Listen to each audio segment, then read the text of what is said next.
नमस्कार, कशिश न्यूज के digital platform पर स्वागत है आपका। मैं काशिफ मलिक। वक्त हो चला है टॉप 5 खबरों का। चलिए आपके साथ बढ़ते हैं। आज बिहार की राजनीति से शुरुआत करते हैं नीतीश कुमार की योजनाओं से।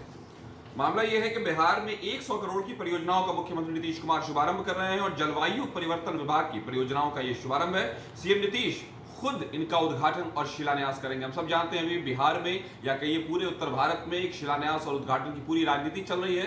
पैकेज हो रहा है, चाहे वो लोकसभा का चुनाव उसके मद्देनजर हो या विधानसभा के चुनाव के।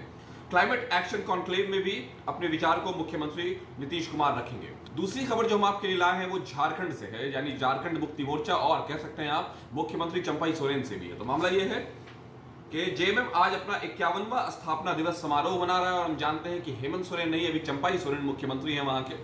तो जेएमएम की ओर से गिरिडीह में महाजलसे का आयोजन किया गया। सीएम चंपाई सोरेन पार्टी समेत सभी बड़े दिग्गज उसमें शामिल होंगे और तय है कि ये वो पार्टी मानी जाती है जिसको कहीं ना कहीं फाउंडर माना जाता है झारखंड स्टेट का।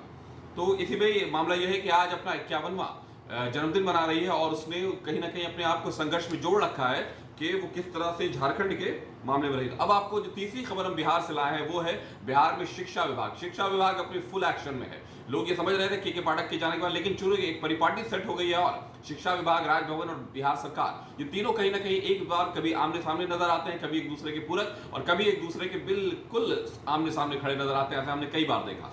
तो तीसरी खबर जो है वो ये है कि एक्शन में आ गया है शिक्षा विभाग बिहार का और बिहार यूनिवर्सिटी के कुलपति पर एफआईआर के लिए आवेदन हुआ है। परीक्षा नियंत्रक रजिस्ट्रार पर भी एफआईआर के लिए आवेदन है। एफआईआर के लिए आवेदन से खफा बताया जा रहा है राजभवन को। राजभवन के बारे में कहा जा रहा है कि वो नाराज है और राज्यपाल ने सभी कुलपति के साथ ये बैठक की और बैठक में एकेडमिक कैलेंडर समेत दूसरे मुद्दों पर भी चर्चा हुई है। तो ये मामला है कि किस तरह से शिक्षा विभाग अब पूरी तरह से एक्शन में है और कहीं ना कहीं एफआईआर के जो बहुत सारे मामले वो चल रहे हैं। जो चौथी खबर जो हम आपके लिए लेकर आ रहे हैं वो है प्रधानमंत्री से जुड़ी हुई।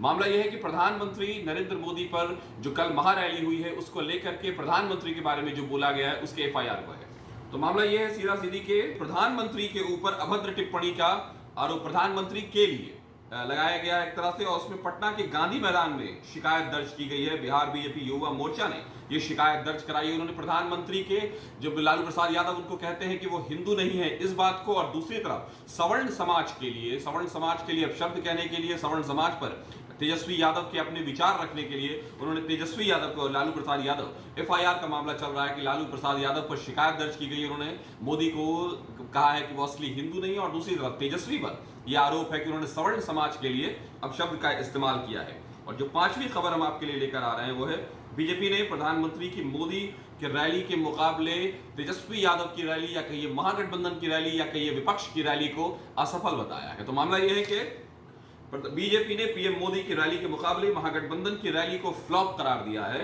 बीजेपी नेताओं ने कहा कि बिहार की जो ये रैली थी उसमें जनता ने राहुल गांधी और तेजस्वी यादव को नकार दिया है।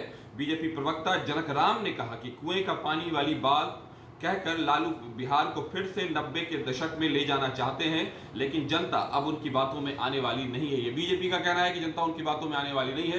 ये तो चुनाव के परिणाम बताएंगे कौन किसकी बातों में आ रहा है, लेकिन फिलहाल मामला यही है कि बीजेपी ने कहा है कि जो महारैली थी वो फ्लॉप है और नरेंद्र मोदी की रैली बहुत ही कामयाब रही है। तो ये 5 खबरें थी जो हमने आपके लिए लाया है। खबरों से जुड़े रहने के लिए आप हमारे चैनल को सब्सक्राइब करें और अगर फेसबुक पर देख रहे हैं तो पेज को लाइक करना ना भूलें, यूट्यूब पर सब्सक्राइब करना ना भूलें। बने रहिए हमारे साथ। नमस्कार।